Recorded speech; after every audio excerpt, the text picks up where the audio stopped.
Hi hello friends, welcome to Mouni cine updates.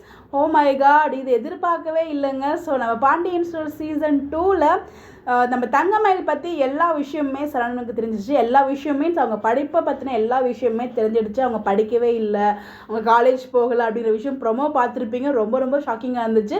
இந்த இடத்துல எனக்கு தங்கமயிலை பார்க்கும்போது ரொம்பவே பாவமாக இருக்குது. ஆரம்பத்தில் அவங்க ஒரு வில்லியாக நமக்கு போர்ட்ரே மாதிரி காமிச்சதாலும் போக போக அவங்களோட கேரக்டர் ரொம்ப பாவமான கேரக்டராக காமிச்சு இப்போ மொத்தமாக பாவமான ஒரு பொண்ணாவே மாற்றிட்டாங்க. பாவம் நம்ம சரவணன் பார்த்திங்கன்னா கோவத்தில் தங்கமயிலை விட்டுட்டு அவர் பாட்டுக்கு போயிடுறாரு. தங்கமயிலை எவ்வளோ சொல்ல ட்ரை பண்ணுறாங்க, பட் அவங்க காது கொடுத்து கேட்க ரெடியாக இல்லை. அவர் பார்த்து செம்ம கோவமாக பைக் எடுத்துகிட்டு போயிடுறாரு. ஆல்ரெடி ரெஸ்டாரண்ட்டில் மாட்டும் போதே அவர் வீட்டில் சொல்லிடுவார்னு நம்ம எதிர்பார்த்தோம், பட் சொல்லலை.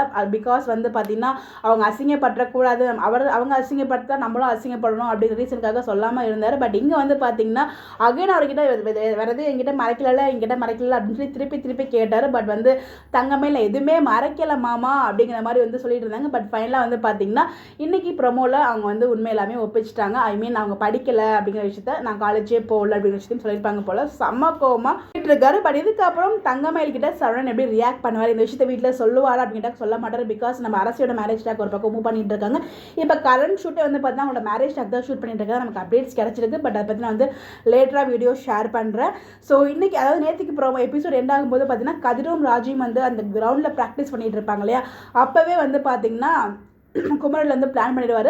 எப்படி கல்யாணத்துக்கு முன்னாடி நம்ம தங்கச்சியை கூப்பிட்டு கதிர் ஓடினானோ அதே மாதிரி அரசியோட கல்யாணத்துக்கு முன்னாடி அரசியே தூக்கிட்டு போகிற மாதிரி ஏதோ பிளான் போடுவார்னு நினைக்கிறேன். ஸோ கண்டிப்பாக அந்த மாதிரி தான் ஏதோ மேக் பண்ணிட்டு இருக்க மாதிரி நான் ஃபீல் பண்ணுறேன். பிகாஸ் கண்டிப்பாக சதீஷ் ரொம்ப ரொம்ப நல்லவர். எனக்கு தெரிஞ்ச அரசியை சதீஷ் கல்யாணம் பண்ணி வச்சா நல்லாயிருக்கும். பட் என்ன கல்யாணம் பண்ணி வைப்பாங்கன்னா நமக்கு தெரியல.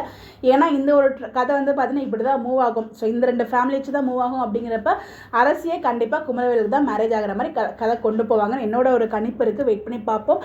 கடத்திட்டு போயிடுவார் தான் நினைக்கிறேன். வெயிட் பண்ணி பார்ப்போம். நீங்கள் என்ன நினைக்கிறீங்க? உங்களுடைய கருத்துக்களை மறக்காமல் கமெண்ட்டில் சொல்லுங்கள். தங்கமயில் விஷயத்தை பொறுத்த வரைக்கும் இந்த படிப்பு விஷயம் மட்டும் தான் இவங்களுக்கு இப்போதைக்கு ரிவியல் ஆகிருக்கு. பட் அவங்க பார்த்தீங்கன்னா வயசில் அதிகம். அப்புறம் பார்த்தீங்கன்னா அவங்க போட்டிருந்த தங்கம் எல்லாம், அவங்க போட்டிருந்த நகை எல்லாமே தங்கம் கிடையாது, எல்லாமே பார்த்தீங்கன்னா கவரிங் அப்படிலாம் தெரிய வரும்போது இன்னும் எவ்வளோ ரியாக்ட் பண்ண போகிறான்னு நமக்கு தெரியல. பட் இப்போ ரிவியல் பண்ண மாட்டாங்க. இதெல்லாம் தெரிய வரும்போது மேலும் மேலும் சரவணனுக்கு மிகப்பெரிய ஷாக்காக தான் இருக்கும். பட் இந்த இடத்துல இந்த படிப்பு விஷயம் தெரிஞ்சதுக்கப்புறம் அவர் எப்படி ரியாக்ட் பண்ண போகிறாரு, ஆல்ரெடி ரெஸ்டாரண்ட்டில் வேலை பார்த்ததை பார்த்தே ரொம்ப மோசமாக தான் பிஹேவ் பண்ணுவார்.